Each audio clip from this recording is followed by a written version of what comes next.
Hey, Brett here, showing off my Dimir deck that I just got done building. Figured I'd share it with you guys. So let's get into it. Gravedigger, 4-drop, 2/2. When it enters the battlefield, you may return target creature card from your graveyard to your hand. Just in case something dies that you like, bring it back. Ravenous Rats, 2-drop, 1/1. When it enters the battlefield, target opponent discards a card.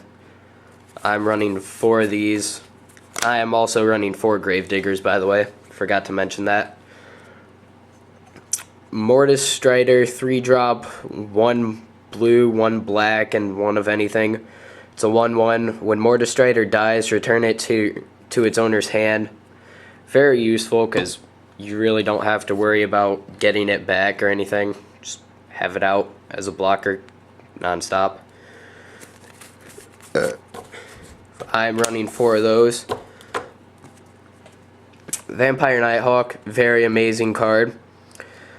3-drop, 1 double black, 2/3 flyer with Death Touch and Lifelink. So yeah, give this thing first strike and you're good to go. It ain't gonna die unless it gets burned or something.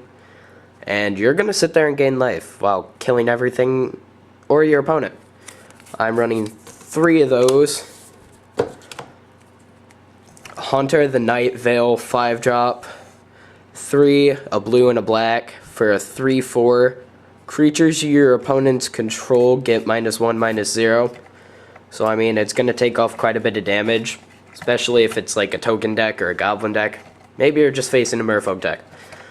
Well, they're gonna become like 0/1s. Kinda useless. I'm running 2 of those. Augury Owl, 2-drop, 1 and a blue, 1/1 flyer. That's kind of the normal cost for a 1/1, you'd think.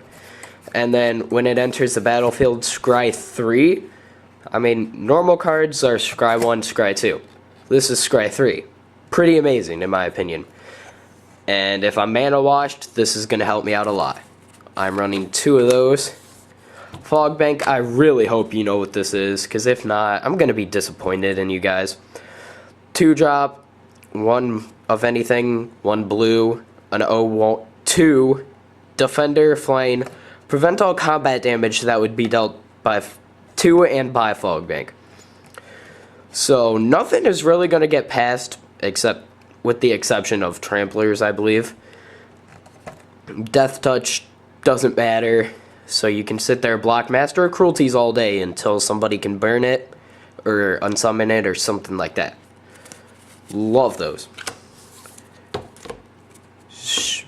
Shadow Alley Denizen, 1-drop for a 1/1. Whenever another black creature enters the battlefield under your control, target creature gains Intimidate till end of turn. So you have a big creature. Say you're playing black, they're playing green. I'm gonna sneak in for like 5 damage real quick. That's every time you play a black creature, and I have quite a bit of sorry. I have quite a bit of creatures with black in it in this deck, more than blue I believe, so yeah, it's very useful. Accused Spirit, 4-drop for a 3/2, Intimidate. Just kinda got him in there to sneak through damage, whatever. I'm running 2 of those, by the way, and 2 Shadow Alley Denizens. A Horrent Overlord, I don't know how to pronounce that. 7-drop, 5 double black for a 6/6. That's normal. Flying, whenever a Borehand Overlord enters the battlefield, put a number of 1/1 black harpy creature tokens with flying onto the battlefield equal to your devotion of black. At the beginning of your upkeep, sacrifice a creature. So like I said, I have a bunch of black, so get like 8 1/1 harpies and just sacrifice 1 per turn. And yeah, it's gonna be pretty hard to beat me after I play this motherfucker. Sadly, I only have 1 of those. Sengar Vampire. This can be a game ender. 5-drop, 4/4 flying. Whenever a creature dealt damage by Sengar Vampire this turn dies, put a +1/+1 counter on it.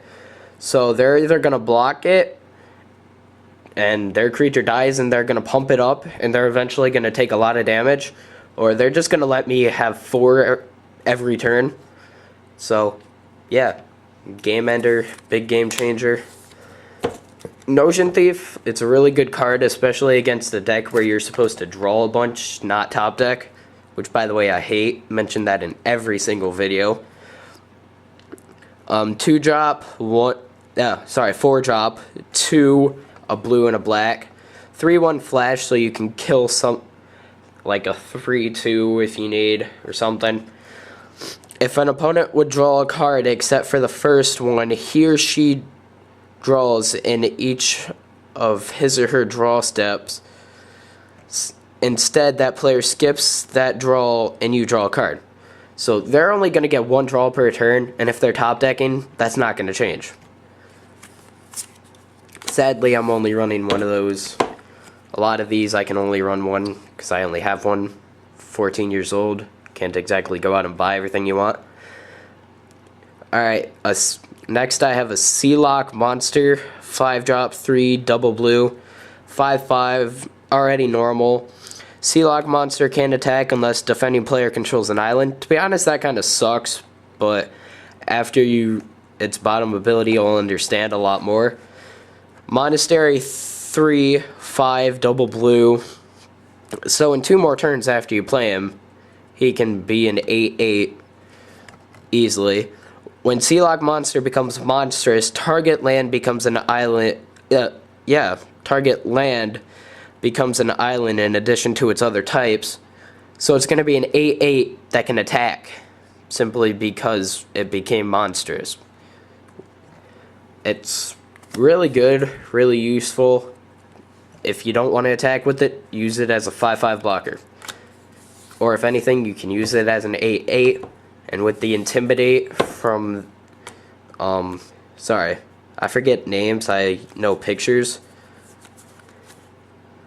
From Shallow Alley Dennison over here. So if they don't have blue or artifact creature, they're taking 8 if you want to. Shipwreck Singer, sorry, I really can't talk right now. 2-drop, 1 blue, 1 black, 1/2, flying, pretty good. 1 and a blue, target creature an opponent controls attacks this turn, so you can force a really small creature that's pretty much screwing you over somehow, because like a Soul Warden or something, you can force it to attack, and then tap a 1, tap a black, tap it. Attacking creatures get -1/-1 until end of turn. Like I said, I really can't speak right now, so yeah. Duskmantle Seer, 4-drop for a 4/4 flyer, really good already. And then at the beginning of your upkeep, each player reveals the top card of his or her library, loses life equal to the converted mana cost, then puts it into his or her hand. So if you're facing an old-fashioned Annihilator deck with things that are like 8, 9, 11, 14, this is going to be like the killer of them. But the only bad thing is it does it to you too, so it could be the death of you too. You gotta be careful when you play him, and how you play him. Well, that's it for the creatures. I'm running 4 murders, destroy target creature, 3 double black. Very useful. Frost Breath, tap 2, tap a blue. Tap up to 2 target creatures. Those creatures don't untap during their controller's next untap step. So if you're worried about a trampler for another turn or something, till you can get that like 3 extra damage in, here you go. Or if you just need to get blockers out of the way, I'm running 3 of those. Voyage's End, 2-drop, 1 and a blue. Return target creature to its owner's hand, scry 1. I love scry. I've mentioned this, I'm pretty sure in all my videos, but I'm going to mention it again. Mana screwed, put a mana on the bottom. That simple. And it's probably going to be over soon. Divination, 3, 2, and a blue. Draw target. Draw 2 cards. I love to draw, and I hate to top deck, like I've said in every single one of my videos. But I'm going to mention it again and again and again. So, get used to it. I have a far and away. Return target creature to its owner's hand. Target player sacrifices a creature. So pretty much, get an indestructible creature out of the way. You can either return it, or you can make them sacrifice. Or you can return a creature and make them sacrifice the creature that you want them to sacrifice. Sorry. I'm running 2 of those. And my personal favorite card in this whole deck is called Killing Wave. X and black. For each creature its controller sacrifices unless he or she pays 8. X. Sorry. I typically run this for 8 because if they keep 3 creatures, it's going to kill them where they started. Late game bomb. Make them get rid of everything and get through the damage, or they're going to keep certain things and you're still going to get through for the damage. So yeah, running 2 Dimir Guild Gates and only 1 Shock Land. Sadly, it's a Watery Grave. I'm only 14, like I've mentioned a couple times, so can't exactly get everything you want. Well, if you like my deck, like and subscribe. If not, like for this playmat right here. It's awesome. I got it from the game shop downtown in Lapeer. They're not paying me anything. I just felt like saying it, bringing them some business. They do tournaments on Fridays and Saturdays. It's actually a really cool place to hang out. I'm going there tomorrow morning. And yeah. If you don't want to like and subscribe for any of those, like for Killing Wave. Like. Press the subscribe button. I will see you next time I bring up a deck. Goodbye.